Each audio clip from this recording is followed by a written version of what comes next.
Bien, estimadas y estimados asistentes, reciban un cálido saludo a nombre de nuestra Academia Jurídica Lex Anjos. Es un placer darles la bienvenida a esta nueva sesión académica. Me presento, mi nombre es Silvia Vargas Colonia y tendré el honor de moderar este evento. Hoy nos acompaña una distinguida profesional del derecho. Hablo de la doctora Evangelina Maita Boza, quien compartirá con nosotros el tema Fundamentos del Derecho de Familia. Permítanme compartir brevemente algunos aspectos destacados de su trayectoria profesional. Ella es maestra en Derecho Penal y Procesal Penal, doctora en Gestión Público y Gobernabilidad, especialista en Derecho de Familia, Derecho Electoral y Delitos contra la Administración Pública. En nombre de nuestra Academia Jurídica Lex Anjus y de sus fundadores, expresamos nuestro profundo agradecimiento por su presencia, doctora. Les recordamos que pueden dejar sus preguntas y comentarios en el chat para enriquecer el diálogo. Sin más preámbulos, le damos la palabra a nuestra estimada ponente. Bienvenida, doctora. Muy buenas noches, estimados y estimadas, a todos los presentes y agradecer la cordial invitación a este importante evento académico, donde vamos a abordar un tema sumamente importante, no sin antes expresar de que el derecho se va transformando, así como se transforman las normas, nuestra sociedad crece día a día y hablar de los fundamentos del derecho de familia es un pilar importante porque la Constitución misma así nos los ha mandado. Eh, es para mí siempre un verdadero honor poder dar alcance sobre la importancia de las normas legales y en esta oportunidad vamos a hablar de los fundamentos del derecho de familia. Me indica usted que yo tengo que compartir las diapositivas, ¿verdad? Sí, doctora, Ya, adelante. listo, listo. Ya, a ver, deme un momentito.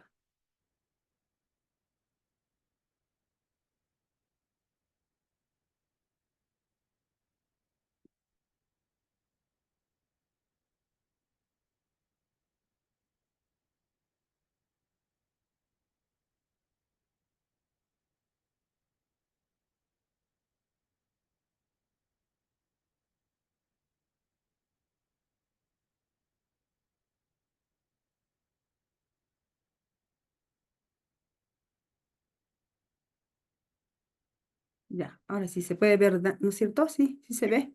Sí, doctora, sí se logra visualizar. Bien, entonces estábamos indicando de que vamos a abordar los fundamentos del derecho de familia. Esto en el marco de una respuesta que nosotros debemos dar como ciudadanos y como sociedad y conocer principalmente no solo las personas, los estudiantes de derecho, los abogados o los que estamos dentro del ámbito jurídico necesariamente, sino también la sociedad en general debe conocer cuáles son estos fundamentos que rigen al derecho de familia, cuáles son los derechos que tiene y qué engloba el derecho de familia. No solo es a la familia por sí sola, sino es a un conjunto de personas y a un conjunto de eh, instituciones jurídicas que ha dado lugar el Código Civil. Entonces, para ello vamos a hablar, a ver, un momentito. Vamos a iniciar con la importancia que tiene el derecho de familia. Este derecho de familia no solo regula vínculos legales normativos, sino orienta la convivencia, el respeto mutuo y el cumplimiento de los deberes que nacen del parentesco en el matrimonio y la filiación, ¿no? A decir de Carlos Fernández Cesarego, él indica de que el derecho de familia es una expresión directa del reconocimiento de la persona como fin en sí misma y no como medio. Y así toda relación familiar, más allá de su forma, ¿no es cierto?, de la estructura que tiene una familia, debe fundarse en la dignidad, la igualdad y la protección recíproca, ¿no? Esta rama del derecho tiene una naturaleza mixta, pertenece al derecho privado, porque regula relaciones interpersonales, pero también al derecho público porque el Estado es quien va a intervenir para regular las normas jurídicas. Esto en torno a lo que la Constitución Política de nuestro Estado nos manda en su artículo 4. Vamos a desarrollar el concepto y la naturaleza del derecho de familia. Podemos definir el derecho de familia como que la familia es el conjunto de normas jurídicas que regulan las relaciones personales y patrimoniales que surgen de los vínculos familiares. Y estos vínculos familiares van a ser, pues, ya sea por ser un matrimonio, ¿no? Una filiación, una adopción o una convivencia, ¿no? Antiguamente sabíamos de que el derecho en la familia únicamente cumplían ciertos derechos, ¿no? Los matrimonios, pero ahora ya con el avance, con el crecimiento de nuestra sociedad y con la evolución que da nuestro derecho civil, y particularmente en el derecho de familia, es que ya tenemos grandes avances y lo vamos a indicar en un momento.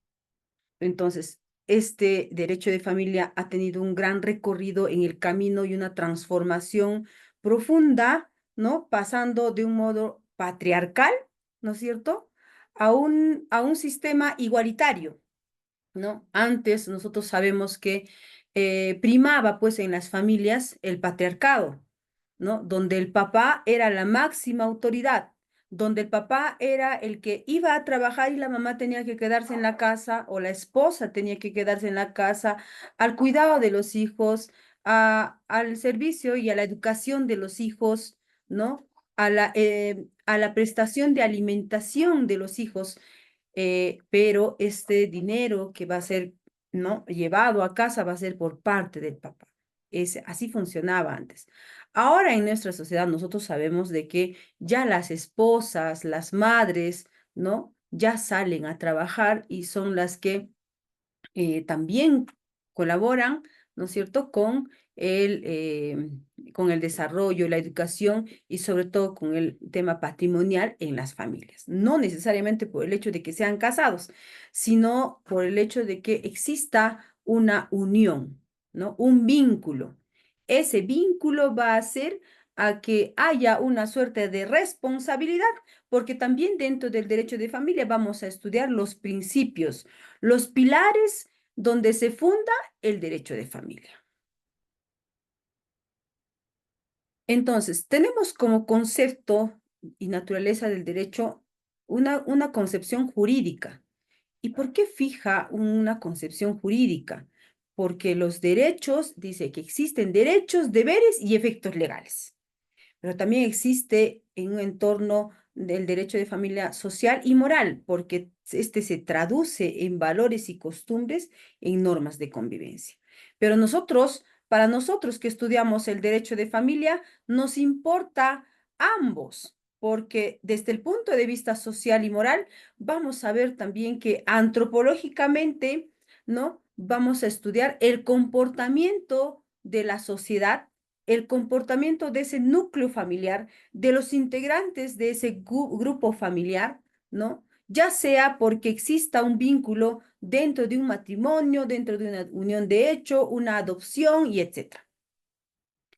Y llevado al tema jurídico, en este tema jurídico nosotros entendemos de que nuestro sistema o nuestra estructura, ¿no es cierto?, del derecho tiene consigo en la cúspide a nuestra constitución política. Y la constitución política nos va a decir que la familia es el fin supremo de la sociedad y que la familia o la familia está protegida por esta constitución política. A lo largo de esta ponencia vamos a hablar y vamos a repetir en ciertos tramos de que es así, de que la constitución política nos va a obligar, ¿no? Exige la protección de la familia. Y incluso hay jurisprudencia amplia donde ya pues los juristas han resuelto derechos, ¿no?, que le atañen a la familia, ¿no? Jurídicamente nosotros entendemos de que existe un código civil que nos va a indicar ¿cuál es o desde dónde parte el derecho de familia? ¿Dónde nosotros vamos a encontrar el núcleo familiar? Entonces, y socialmente y moralmente vamos a entender el comportamiento de la sociedad. Y decíamos, ¿no? Que el libro tercero del Código Civil peruano nos trae, ¿no? Nos trae este ramillete de órganos, si se quiere, o instituciones jurídicas, ¿no? Del derecho de familia. Uno de ellos, y está así en grande, es el matrimonio. Este que va a dar lugar, ¿no? Al crecimiento de la familia y posteriormente a la expansión de la sociedad. ¿No? El matrimonio como una institución jurídica que regula ciertos parámetros legales, ¿no? Exige obligaciones que debe cumplir este matrimonio, tanto el varón como la mujer, incluso tanto los hijos, los papás o los padres para con los hijos y viceversa. También tenemos dentro de esta institución jurídica, tenemos la patria potestad que muchas veces se confunde con una tenencia, ¿no? Cuando hay una discrepancia entre dos personas o un padre y una madre, ¿no? Ahí es donde indican, ¿no? Yo voy a pedir la patria potestad, dicen. Y no es así, sino es tenencia. Todos estos temas, estimados presentes, lo van a profundizar, ¿no? Estos temas van a profundizar cuando corresponda. Este es un diplomado de amplitud, son 240 horas. Entonces, vamos a hablar de manera general nada más, porque estamos haciendo una introducción, una base para empezar el derecho de familia. Entonces, decíamos, que existe también como una institución que regula la familia, es los alimentos, que también igual incluso se tergiversan de que cuando hay un incumplimiento de alimentos, hablamos de una denuncia o una demanda. Entonces, cuando estamos nosotros en materia civil, hablamos de una demanda. Esta demanda de alimentos va a surgir de la separación, ¿no? De la desunión de este matrimonio o de una unión de hecho, ¿no? O de una convivencia, que así le llamamos. Asimismo, también existe, bueno, y dentro de los alimentos tenemos que tener entendido de que los alimentos, pues, no solo es la comida, sino estos alimentos son educación, salud, recreación, educación, ¿no? Vestido y etcétera, ¿no? Todas las necesidades que tengan los hijos, que tenga la familia, ¿no? Son los alimentos, representan los alimentos. Otra institución jurídica de la cual también tenemos que hablar es de la tutela, ¿no? La tutela que principalmente nosotros hablamos de la tutela cuando tenemos una responsabilidad frente a alguien, ¿no? También igual tenemos la curatela y la unión de hecho de la cual les estaba hablando hace un rato, ¿no? Esta unión de hecho que es similar a la del matrimonio, pero con distintas prerrogativas, ¿no? Hay una suerte de límite de algunos derechos que tiene una unión de hecho.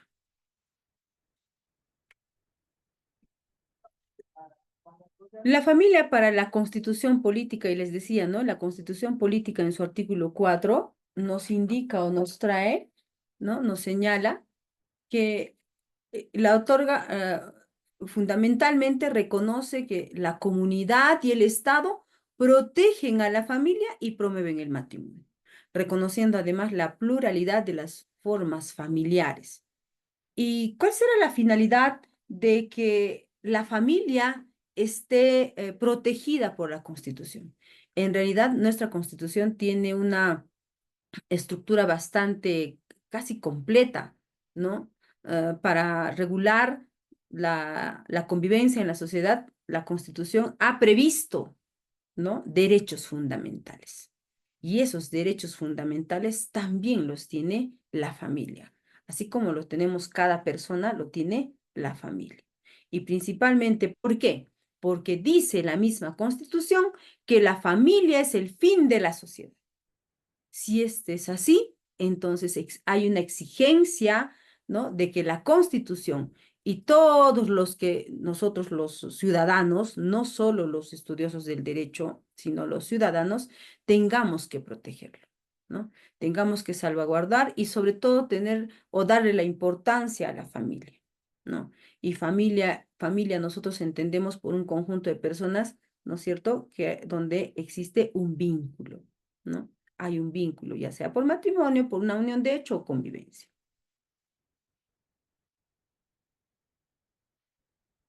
Ahora entramos a la evolución histórica del derecho de familia en el Perú. Tenemos un crecimiento bastante pausado, lento, si así se quiere, e incluso algo estancado, porque si nosotros vemos al final en esta barra morada, tenemos que nuestro Código Civil actual data de 1984, ¿no?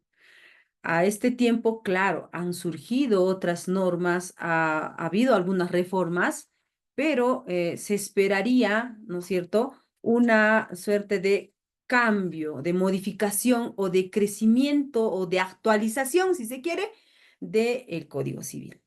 Sin embargo, bueno, pues hablando de familia, vamos a hablar de la época preinca, esto que es antes del siglo XXI, ¿no? Este modelo familiar estuvo estructurado bajo el principio de autoridad patriarcal, lo que hablábamos, ¿no?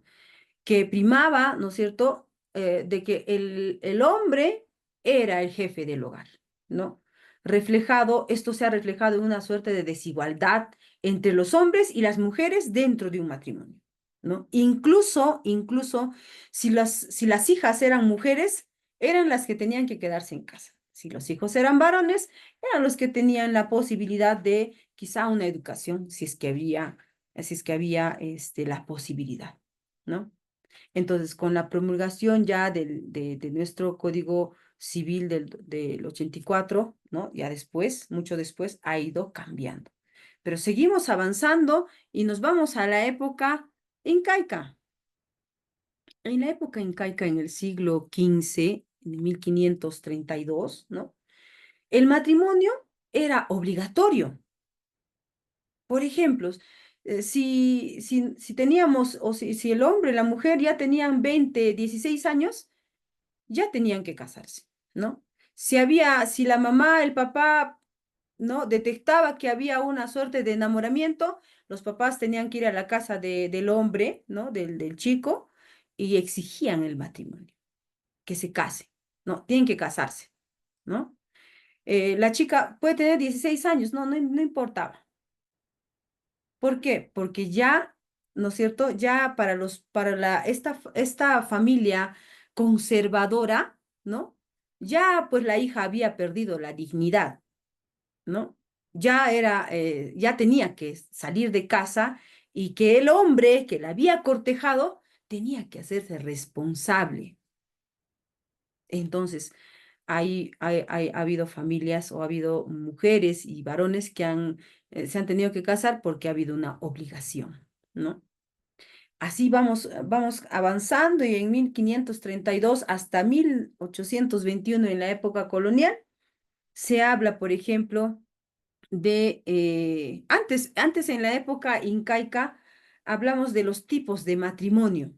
Habían, habían distintos tipos de matrimonio, o sea, no era un matrimonio directo, sino había, por ejemplo, el ranti, y esto es una palabra quechua. ¿Qué significa ranti? ¿Alguien me puede decir qué significa ranti?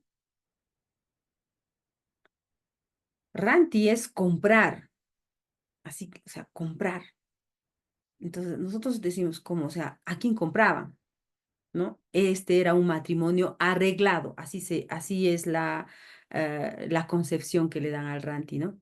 Es un matrimonio arreglado, o sea, que va una familia, va a la otra, ¿no? Ya, entonces tu hija ya tiene 8, 10 años, ya está creciendo, yo tengo un hijo de más o menos su edad o le lleva por 3, 4 años, ya, en todo caso, ya prevemos que nuestros hijos cuando cumplan una edad adecuada se van a casar. Ese era un tipo de matrimonio. Había otro tipo de matrimonio que le llamaban el servinacuy. Este servinacuy que hasta ahora nosotros a veces en broma decimos, ¿no? Es la convivencia, ¿no? La convivencia que es previa al matrimonio, porque ellos pensaban y sabían de que, ya, vamos a tener un matrimonio, entonces primero van a convivir. ¿Para qué? Para que se conozcan, ¿no? Se parece más o menos a la unión de hecho que tenemos ahora, ¿no? Y el matrimonio, finalmente el matrimonio de la nobleza. Este matrimonio de la nobleza era donde el Inca, por ejemplo, podía casarse con su hermana, ¿no? Para mantener la pureza, dice, de la dinastía. En la actualidad, les comento que aquí nomás en la provincia de la Convención, en un centro poblado que se llama Coribeni, ¿ya? Que está dentro de un pueblo también que se llama Sirialo, pertenece esto al distrito de Echarate, ¿ya? Cerquita, está como a 2 horas más o menos, Coribeni. Es una zona donde viven puro de una comunidad nativa, ¿no? Es, uno cruza el puente y es la frontera, ¿no? Cruzas el puente, es la frontera. Solo vas de visita y ahí te hacen una especie de, como en un peaje, ¿no? Pasas una revisión. ¿A qué estás entrando? ¿Para qué estás entrando? Entonces, uno se reporta y dice, no, yo estoy entrando a visitar. ¿Y con qué motivo estás visitando? ¿Por qué esto? ¿Por qué tanto el control? Porque en esa comunidad existe la regla de que una chica o un chico de esa comunidad, si quiere emparentar, ¿no? Si quiere emparejarse, quiere enamorarse o quiere casarse o etcétera, de un civil, así le llaman, de un civil que no es de su comunidad, entonces lo que hacen es expulsarla o expulsarlo, lo expulsan. Únicamente ellos pueden casarse, pueden tener su unión de hecho entre ellos nada más, entre ellos. Y pasaba lo mismo en la época incaica, ¿no? Pasaba lo mismo en este modelo de matrimonio de la nobleza, ¿no? Que podía el inca casarse con su hermana, con su prima, con la finalidad de mantener esa dinastía.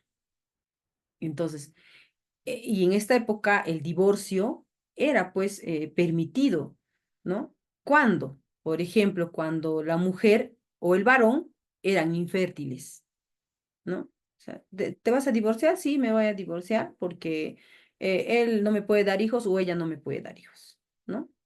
En casos de maltrato también, ¿no? Ahí sí todavía ya por lo menos estaban civilizando, ¿no? Si había maltrato de la mujer, no necesariamente la mujer en ese entonces, sino era del hombre a la mujer, podían divorciarse, ¿no? Los bienes se transmitían por línea paterna, ¿no? Los bienes, o sea, los bienes que tenía el varón, ¿no? Le pertenecían en parte a la mujer. Es casi igual que ahora, sino que acá ya, por ejemplo, tenemos regulado ya de manera más estructurada, ¿no? Las tierras eran colectivas, ¿no?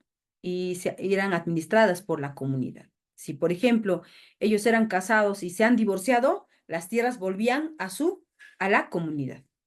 Esa era la condición, digamos así, ¿no? La mujer tenía derechos en el hogar, sí, sí tenía derechos, ¿no? Y la economía comunal, o sea, la economía dentro de la familia, no podía ocupar cargos, ¿no es cierto?, administrativos de alto rango, por ejemplo, la mujer, ¿no? Así pasamos a la época colonial, donde se ha establecido el matrimonio, ¿no? Cristiano. O sea, ya hablamos ya aquí del matrimonio cristiano a la llegada de los españoles, ¿no es cierto? Como única forma legal, dice, para la unión por la imposición del derecho castellano, ¿no? Ya existía el matrimonio religioso, así como le llamamos ahora. Se prohibieron costumbres indígenas, ¿no? Como el sirvinacuy, la poligamia, ¿no? Ahí sí han sido un poco más drásticos ellos. La mujer no tenía derechos sobre los bienes familiares. Ella no tenía derechos, ¿no? Ni autoridad sobre los hijos. sino es que únicamente era el hombre. El hombre era quien tenía autoridad. El hombre podía disponer si la mujer podía salir o no a una reunión, por ejemplo. El hombre disponía si los hijos estudiaban o no. Eso pasaba en esa época colonial, ¿no? Existió un reconocimiento ilimitado de los hijos extramatrimoniales. El hombre podía ir o tener otra familia, otros hijos, y era normal pues que se reconozcan y estos eran extramatrimoniales, ¿no? Solo si el padre los reconocía, claro que sí. Si no los reconoce, tampoco existían, pues, ¿no? Eso pasaba en esa época. Pasando al Código Civil de 1852, el matrimonio, ¿no? El matrimonio civil, ya no el religioso, el matrimonio civil, se ha establecido como institución legal. O sea, hagamos recuerdo de que únicamente el Estado civil, ¿no es cierto?, lo regula el Código Civil. El Estado civil, por ejemplo, si únicamente se han casado por la iglesia, como le llaman, o por la religión, ¿no? No existe ese matrimonio para el derecho civil, ¿no? Legalmente no existe. Para las leyes de Dios, sí, pues, sí puede existir, pero para las leyes, ¿no es cierto?, materiales, no existe, ¿no? Entonces, este Código Civil de 1852, ¿no? Ha sido regulado, se ha establecido como una institución legal el matrimonio, pero con gran influencia de la Iglesia Católica de todas maneras, ¿no? O sea, ya iba calando ahí, ¿no? Desde la época colonial, la religión católica, ¿no? Donde se exigía, ¿te vas a casar? Sí, tiene que ser por religioso y por civil, ¿no? El divorcio no estaba permitido, ¿no? No se permitía el divorcio. Estaba vetado el divorcio, ¿no? Solo existía la separación de cuerpos, pero para siempre tenían que quedarse casados. Existía solo la separación de cuerpos. O sea, ya tú y yo ya no podemos hacer vida en común, entonces nos alejamos, ¿no? Los hijos extramatrimoniales tenían menos derechos que los legítimos, menos derechos que los legítimos. Ahora no es así, ¿no es cierto? Los hijos eran que estaban dentro de otro matrimonio, que no era el principal o el matrimonio en realidad, no eran pues bien recibidos, ¿no? Y no tenían los mismos derechos que los legítimos. El marido como jefe de familia, ¿no? La mujer debía obediencia, ¿no? Y no podía administrar bienes sin su autorización. El hombre era el único que administraba los bienes y el hombre era quien disponía de estos bienes. Así pasamos al Código Civil de 1936 y vamos avanzando, donde se permite ya el divorcio, ¿no? Aquí ya el divorcio estaba en avance. Ya se había regulado los parámetros, ¿no? Las condiciones, los requisitos o cuáles eran las causales, ¿no? De un divorcio. Aunque solo bajo esas causales estrictas, como por ejemplo el adulterio, el abandono, ¿no? De hogar injustificadamente, los maltratos y etcétera, ¿no? Ahí es donde ya pues vamos teniendo un gran avance. A la mujer se le permitió administrar, ¿no? Bienes propios, ¿no? Pero seguía subordinada al mando del marido, ¿no? La patria potestad donde se instaura este Código Civil de 1936, ¿no? Se empezó a reconocer que la madre también tenía derechos sobre los hijos. O sea, ya ella podía disponer sobre los hijos, ¿no? Se establecieron criterios para la convivencia sin matrimonio también. O sea, ya la convivencia ya no era pues tan mal vista, ¿no? Ya estaba permitida, si se quiere. Así llegamos a nuestro código actual, al Código Civil vigente, que data de 1984, ¿no? Aquí vamos a notar ya la igualdad entre los cónyuges. Varón o marido y mujer ya tienen igualdad de condiciones, igualdad de derechos, ¿no? Claro que legalmente de nuestra sociedad todavía sigue en avance, ¿no? Seguimos todavía teniendo quizá hasta nuestra época colonial todavía en algunas familias, ¿no? Y así poco a poco siguen actualizándose, las familias ya comprenden cuáles son los derechos que le atañe a un matrimonio o a los integrantes de un matrimonio o de una convivencia, ¿no es cierto? O de una unión de hecho. Entonces, ya existía esa igualdad, ahora se eliminó la autoridad exclusiva del esposo sobre la familia. O sea, ya no es él nada más el jefe de familia, sino también la mujer. Ambos son los que guían, ¿no? Los que orientan y los que soportan, ¿no es cierto? A la familia, a los hijos, ¿no? Existe una ampliación de la patria potestad, ¿no? Actualmente es compartida en igualdad de condiciones entre padre y madre. Y tenemos por eso una tenencia compartida, ¿no es cierto? Existe ahora la tenencia compartida. Ya no es una tenencia exclusiva solamente, sino también hay una tenencia compartida, ¿no? Antes no existía esa, ¿no? Hay un reconocimiento de la unión de hecho, ¿no? Las notarías ya reconocen la unión de hecho, esa convivencia, ¿no es cierto?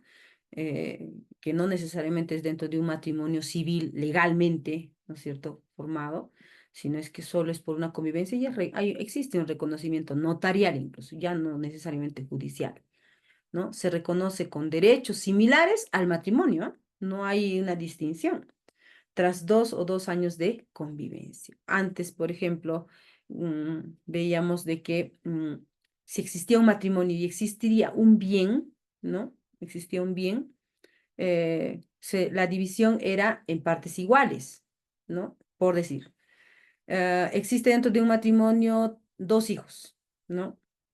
Y fallecía el papá y se quedaba la mamá y los 2 hijos. Este bien se dividía entre tres. Pero ¿qué pasaba si eran solo convivientes? Fallecía el conviviente, ¿no? El varón. Entonces estos bienes solo podían ser divididos entre dos, que eran 2 hijos. Ahora ya no, ahora se divide en partes iguales. Ahora es la conviviente, ¿no? La que está dentro de una unión de hecho, tiene derechos, ¿no? Sobre esos bienes. El divorcio es más accesible, ¿no? Hay un divorcio o una separación convencional que le llamamos, que lo hacen en las municipalidades, lo hacen en las notarías y se llama convencional porque ambos convienen, pues. Ambos se ponen de acuerdo y dicen vamos a desvincularnos, ¿no? Vamos a separarnos. Y ahí convienen y llevan un acuerdo entre ellos, ¿no? Eso es un mutuo acuerdo. Claro, tiene que haber causales justificadas, ¿no es cierto? Se establecen normas sobre la tenencia ahora también, ¿no? Existe un régimen de visitas y ese régimen de visitas tiene que ser cumplido, ¿no? Hay alimentos en protección de los menores. Es así que nuestro Código Civil peruano en la actualidad es el que regula este derecho de familia, esta institución tan importante como es la familia y que rige el matrimonio, la unión de hecho, la adopción, la patria potestad, entre otros. Entonces, aun cuando existe, perdón, una norma o un código civil, eh, han habido reformas y avances recientes, ¿no? No obstante que nuestro código es de 1984, tenemos reformas importantes y una reforma importante para regular la protección de la familia, porque así lo está mandando la Constitución, es que se da esta ley 3364, ley que protege, ¿no? O que erradica y elimina la violencia familiar y de género. El reconocimiento de las familias diversas, propuestas de ley para el reconocimiento del matrimonio igualitario y adopción por parejas del mismo sexo también, ¿no es cierto? Y al decir de esta ley 3364, esta que incluso antes solo traía consigo la violencia, o 2 tipos de violencia, luego ha ido modificándose, ha ido ampliándose a 5, ahora ya son 7, ¿no? Existe hasta la violencia patrimonial o económica. Entonces, así está, va transformándose porque son políticas, ¿no? Públicas que emanan del Estado. ¿Para qué? Para que se cumpla lo que indica la Constitución, que es proteger a la familia, ¿no? Y esta ley eh, incluso se enlaza o se conecta, ¿no? Bajo la vulneración de esta ley a un artículo 122b del Código Penal, donde ya va a ir de la mano con una sanción penal. O sea, ya no es una sanción meramente civil, ¿no? Que era antes, por ejemplo, el orden de alejamiento, que ahora le llamamos las medidas de protección, ¿no? Ya no te puedes acercar 100 metros a la redonda, no puedes volver a agredirla. Ahora ya no es, ya no pasa por solo unas medidas de protección, sino pasa porque está, ¿no? Estos hechos de agresión dentro de los integrantes del grupo familiar son pasibles de una sanción penal, donde van, las penas van desde el año hasta 2 años, ¿no? Y aun cuando son menores, ¿no? Menores de 5 años, esta pena, la pena puede ser pena privativa de libertad efectiva. Entonces, incluso a esta se une de que ya no existe conciliación. Antes, pues hasta el 2015, ¿no? Teníamos de que ha habido hechos de agresión, ¿no? Al del esposo a la esposa. Vamos a conciliar. Ahora ya no existe la conciliación. Entonces, en esa medida se va protegiendo a la familia, ¿no? Y mayor protección existe ahora, por ejemplo, de niños y adolescentes. Hay cambios importantes en las normas de tenencia y filiación para garantizar su bienestar. Sin embargo, todavía una cuestión de interpretación, ¿no es cierto? La tenencia quizá, en mi parecer, estaría vulnerando los derechos del niño. Por ejemplo, haciendo una tenencia compartida. Nosotros seguro que aquí varios tienen hijos, hijas, ¿no? Existiendo una tenencia compartida, eh, el menor, o sea, lejos de ayudar al menor en su desarrollo emocional, ¿no es cierto?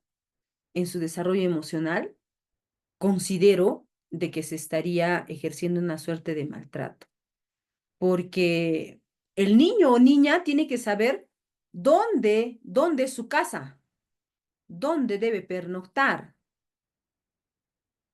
pero esta tenencia compartida es, oye, un tiempo estás con la mamá, otro tiempo estás con el papá. Y ahí vienen los problemas ¿cómo le llaman esto? La alienación parental, ¿no? De la que mucho se habla. Nosotros como abogados litigantes conocemos esa parte de la alienación parental y que incluso van, ¿no? O toman, ¿no es cierto?, a algunos padres o madres como una suerte de venganza en contra de cualquiera de los convivientes, exconvivientes o de esposo o exesposo, ¿no? Ahora, existen modificaciones al divorcio rápido también, ¿no es cierto? Simplificando los procedimientos para acelerar la disolución matrimonial. Ahora, hablamos de los principios rectores del derecho de familia. Estos principios, o sea, ¿para qué nosotros tenemos o para qué trae el derecho de familia consigo unos principios? Precisamente para que sobre esa base, ¿no? Para que sobre esa base se trabaje, ¿no? Se tenga a bien regular el derecho de familia. Y uno de estos principios, ¿no? Son el principio de protección integral. Y este principio de protección integral indica o establece, ¿no? Que el Estado como sociedad, ¿no es cierto? El Estado, ¿no? La sociedad y la familia deben garantizar el bienestar de todos sus miembros, con especial énfasis en los niños, adolescentes, adultos mayores y personas en situación de vulnerabilidad, ¿no? Existe una convención sobre los derechos del niño, ¿no? Ratificada por el Perú en 1990. Y el Código Civil o el Código de Niño y el Adolescente está con la ley 27373, perdón, 37, que incorporan el enfoque de protección integral orientado a la actuación pública o privada del interés superior del niño. Y en todo momento se habla del interés superior del niño. Y este principio de protección integral nos hace una concordancia, si se quiere, con la ley 3364, ¿no? Tiene que haber protección, tienen que protegerse entre sus miembros, ¿no? Existe un principio de igualdad y aquí es donde nosotros cobramos principal importancia porque la igualdad familiar indica de que todos sus miembros, todos sus integrantes tienen que tener un trato igualitario, ¿no? Este es un segundo principio rector, ¿no? Que habla sobre la igualdad familiar, recogido en el artículo 2, inciso 2 de la Constitución Política, ¿no? Que establece la igualdad de toda persona ante la ley. Durante décadas nosotros hemos evidenciado de que el derecho de familia estuvo marcado por una estructura patriarcal, habíamos dicho, ¿no es cierto? El marido era considerado como el jefe del hogar, el máximo, ¿no? Y la esposa tenía deberes de subordinación, ¿no? Para con el esposo. Sin embargo, en la entrada en vigor del código, de este código, ¿no? Se habla y se consagra la igualdad jurídica de los cónyuges, tanto en la dirección del hogar como en la administración de los bienes comunes. Esto conforme el artículo 234 del Código Civil, los que están con su código. Este artículo 234 nos indica noción, habla de la noción del matrimonio. El matrimonio es la unión voluntaria concertada por un varón y una mujer legalmente aptos para ello, ¿no? Y formalizada con sujeción a las disposiciones de este código a fin de hacer vida en común. Entonces, este cambio ha marcado una evolución trascendental en el derecho peruano, ¿no? Ah, nosotros hoy en día hablamos de igualdad, ¿no? Y se extiende esta también a la filiación. Todos los hijos tienen los mismos derechos, ¿no? Sin distinción alguna de origen matrimonial o extramatrimonial. Todos los hijos, conforme se tiene del artículo 6 de la Constitución, ¿no? Y el artículo 235 también de, el Código Civil, que habla de los deberes de los padres, ¿no? Dice, los padres están obligados a proveer al sostenimiento, protección, educación y formación de sus hijos menores según su situación y posibilidades. Todos los hijos tienen iguales derechos. Eso es. Eso en concordancia con este principio de igualdad familiar. Nos vamos al principio de solidaridad familiar. Este principio que en esencia, ¿no? Habla de una ética, ¿no? En el derecho familiar, ¿no? Se manifiesta en los deberes de asistencia mutua, respeto, ¿no? Alimentos y cuidado entre los miembros del grupo familiar. El Código Civil lo recoge expresamente en el artículo 472. Este artículo indica, dice, habla de la noción de alimentos y era lo que les decía, ¿no? Se entiende por alimentos lo que es indispensable para el sustento, habitación, vestido, educación, instrucción y capacitación para el trabajo. Asistencia médica y psicológica y recreación según la situación y posibilidades de la familia. También los gastos del embarazo, ¿no? De la madre desde la concepción hasta la etapa de posparto. Esos son los alimentos. Y esto también se va hasta el artículo 487. Entonces, este código o al establecer la prestación de alimentos, ya tenemos una especie o una suerte de solidaridad familiar, ¿no? Y lejos de ser una solidaridad, es una obligación, porque así como tenemos derechos, tenemos obligaciones. Pero este principio no solo es un principio o no solo pasa por el tema económico, ¿no? Sino también moral y efectivo. Se traduce en la obligación de cuidarse, protegerse y apoyarse entre sí. Aun cuando haya una discrepancia, aun cuando estemos hablando de una familia disfuncional, ¿no? Asimismo, el Tribunal Constitucional, en una sentencia del expediente 1849 del 2017, ¿no? Ha precisado que la solidaridad ¿no es cierto?, de la familia, debe entenderse como una protección y cuidado, ¿no?, directo que debe brindar, ¿no?, los padres, ¿no? Y podríamos decir entonces que la familia es el primer espacio donde se aprende de justicia, ¿no? Se aprende de solidaridad, de empatía, sobre todo, y de responsabilidad social, ¿no? La familia como institución social. Cuando nosotros hablamos y hacemos alusión a la familia como institución social, ¿no? Hablamos de un orden público, ¿no? Esto significa que sus normas son de interés general, ¿no?, para toda la sociedad y no dependen de la voluntad de las partes, o sea, de la voluntad de los padres o de los integrantes. El Código Civil peruano de 1984 regula en su libro tercero las relaciones familiares, abarcando el matrimonio, habíamos dicho, la unión de hecho, la filiación, la patria potestad y los alimentos. Y en el artículo 4, que ya lo hemos mencionado, de nuestra Constitución Política, dispone que la comunidad y el Estado protegen especialmente al niño y al adolescente, a la madre, al anciano en situación de abandono. También protegen a la familia y promueven el matrimonio. Reconocen estos últimos como institutos naturales y fundamentales de la sociedad. La forma del matrimonio, ¿no?, y las causas de separación. Cómo se deben casar, cuáles son los requisitos para un matrimonio. Y las causas o las causales de separación, nuestro código lo trae, lo indica, cuáles son las causales de separación. Y la disolución son reguladas también, ¿no? Con esta disposición, el constituyente reconoce la pluralidad familiar y su trascendencia social, porque un matrimonio es un evento social y un divorcio también es un evento social que trasciende en la sociedad, ¿no? Elevado a rango de constitucional, su protección. La familia como institución jurídica. Desde un punto de vista sociológico, antropológico, la familia antecede al derecho, o sea, nace antes del derecho, ¿no? Es una institución natural que surge para satisfacer necesidades esenciales, tales como la convivencia, la procreación, la educación de los hijos, la transmisión de valores y apoyo mutuo.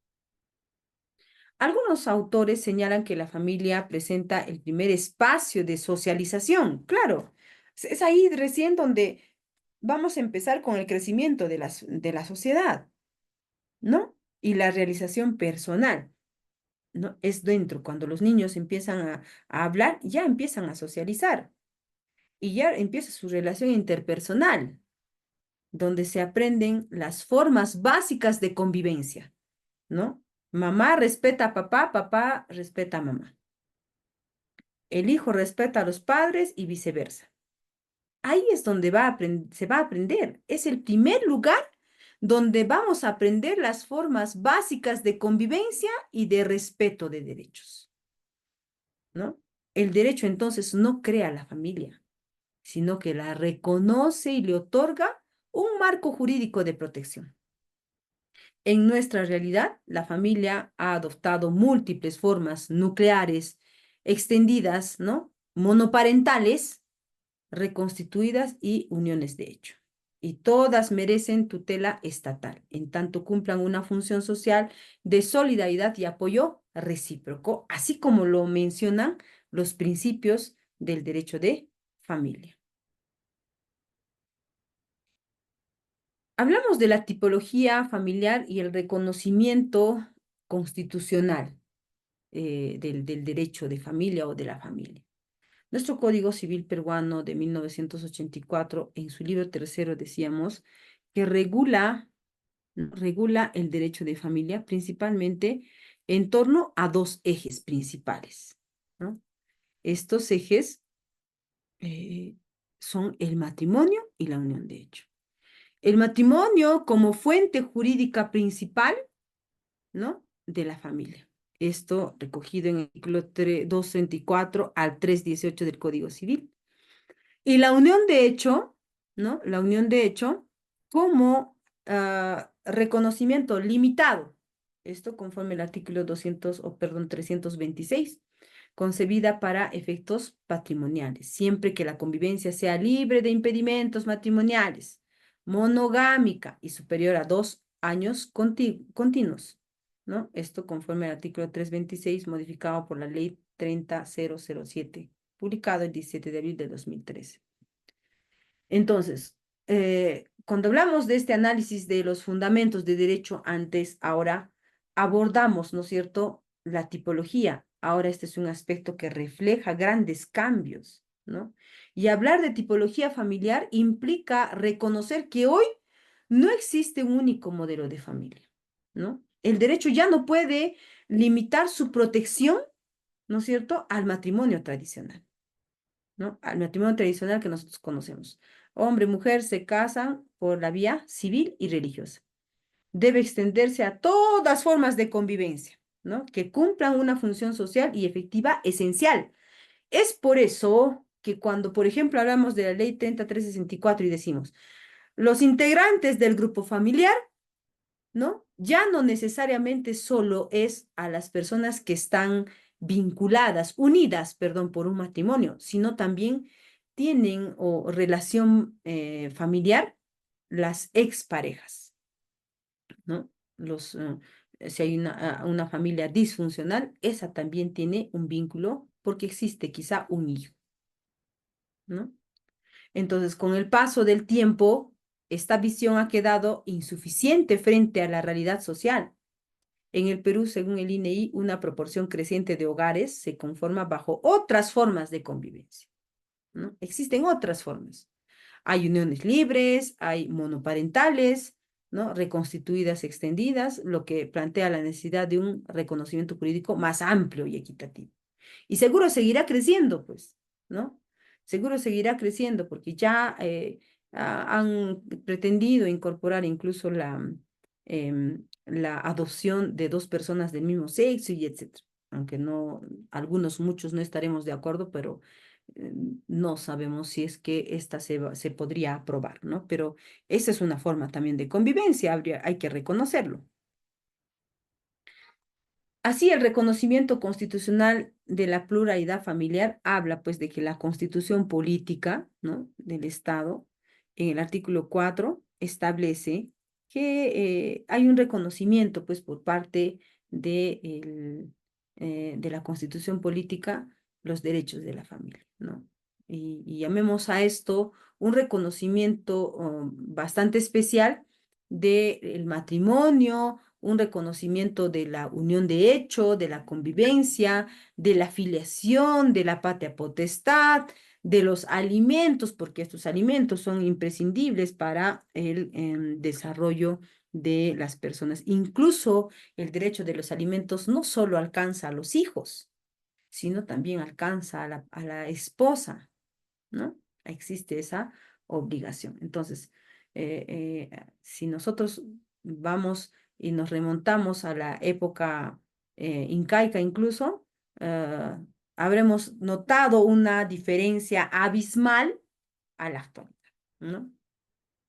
También dice que la forma del matrimonio y las causas de separación y disolución son reguladas por ley ahora, ¿no? Esta que está reconocida constitucionalmente, ¿no? Esta disposición incorporada desde 1993 en nuestra Constitución, es un principio constitucional, la pluralidad familiar. Ya no se trata de imponer un modelo, ¿no?, único, sino de reconocer la diversidad de estructuras familiares, ¿no?, que responden a cambios culturales, económicos, sociales. Así también el Tribunal Constitucional ha desarrollado ampliamente esta idea en la sentencia recaída en el expediente 6572-2006, ¿no?, del TC, donde se indica o señala que el reconocimiento constitucional de la familia no se agota en el matrimonio.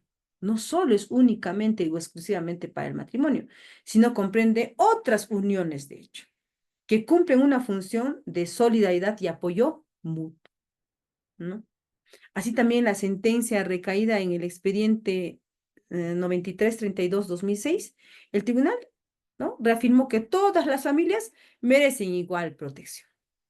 prohibiéndose cualquier forma de discriminación entre hijos nacidos dentro del matrimonio, dentro o fuera del matrimonio, perdón.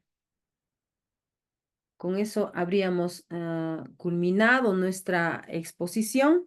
Quedo agradecida por su atención y quedo a la espera de sus preguntas, consultas, dudas, comentarios o quizá resolver alguna casuística si es que así lo requiere. Así es, doctora. Muchísimas gracias por esta ponencia. De verdad ha sido muy enriquecedora. Bueno, vamos a pasar a continuación a la ronda de preguntas en la cual los participantes tendrán el plazo de 1 minuto para poder realizar alguna consulta, ya sea mediante el chat o también levantando la manito.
Bien, Elvis Nina Quispe, adelante, ¿cuál es su duda?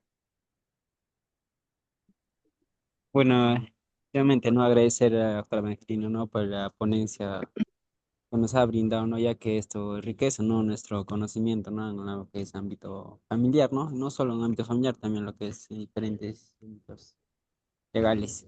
Bueno, se basa en pregunta respecto a que la tenencia, ¿no?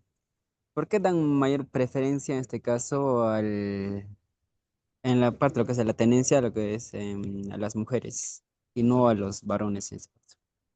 No, basándose, ¿no? De que históricamente ha revolucionado, ¿no? Lo que es en el ámbito familiar, hablando de los artículos del Código Civil, la actualidad, ¿no? Con los modificatorios actuales. Usted me pregunta, ¿Respondemos y ya? ¿O vamos a hacer la ronda primero? Sí, doctora, respondamos, por favor. Ya.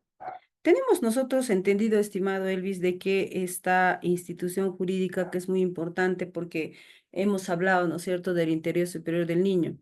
No es tanto que se favorece, sino existen ciertos parámetros que nuestro código establece para lograr una tenencia. Por ejemplo, no sería, hablemos de un menor de, no sé, 1 año de nacido o meses de nacido, ¿no?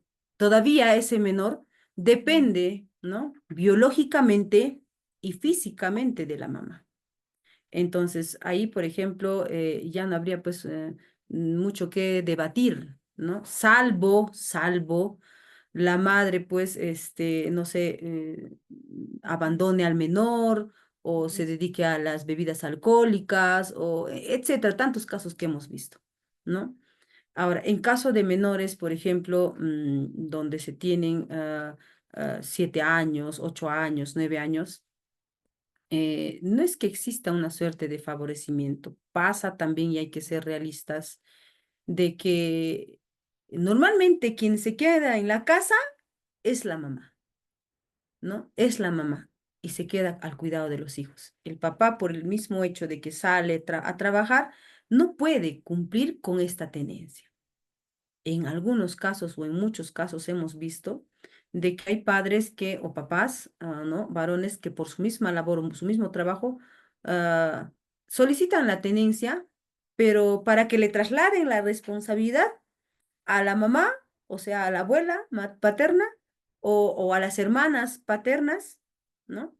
Entonces, no es tanto así de que se favorece porque existen juzgados, ¿no? El juez es el quien, a través del debate que existe entre las partes, va a determinar dónde va a estar mejor el niño, ¿no?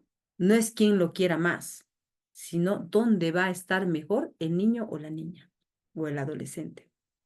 Entonces, si es que hay una suerte de injusticia, vamos a decir, donde solo se le da la prioridad a que se quede con la mamá, entonces para eso existen los órganos de justicia, para eso existen los abogados y los papás que se sientan vulnerados pueden pues recurrir, ¿no? A las leyes, pueden interponer su demanda o hacer su solicitud de variación de la tenencia, etcétera, va cumpliendo bajo cierto cumplimiento de algunos requisitos, ¿no? Esa sería Elvis. Muchas gracias, doctora Evangelina. Seguro me va a salir mucho de ello. Justamente mi pregunta se basaba por cuestión de que mayormente, ¿no? Las madres, en este caso las mujeres, en algunas ocasiones no tienen, ¿no? Lo que es la parte de que, por ejemplo, tienen,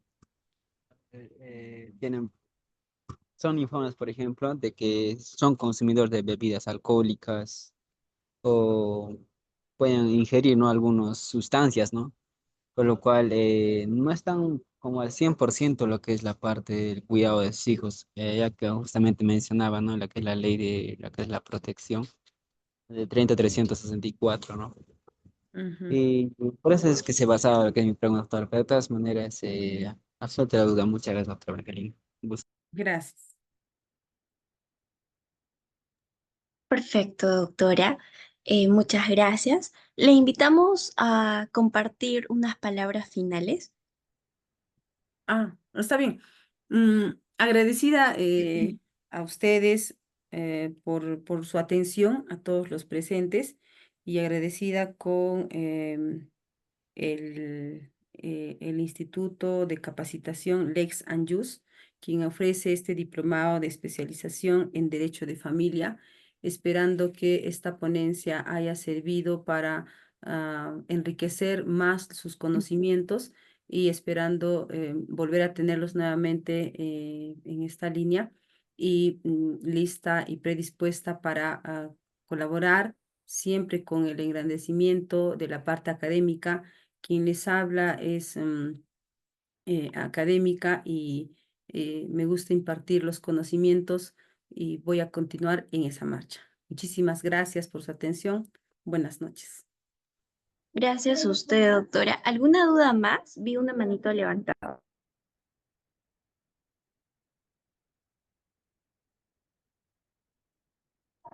Perfecto.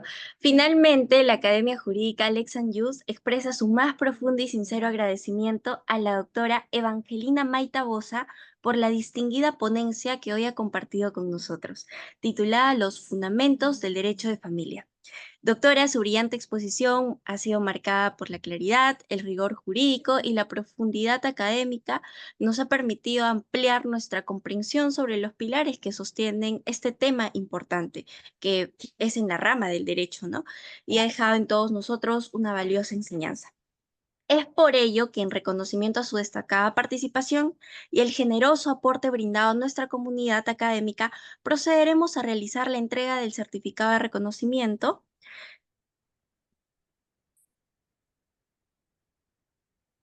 Reciba, doctora Maita Boza, la más alta expresión de gratitud y estima de parte de la Academia Jurídica Lex Anjus por su tiempo, dedicación y por honrarnos con su presencia y conocimiento.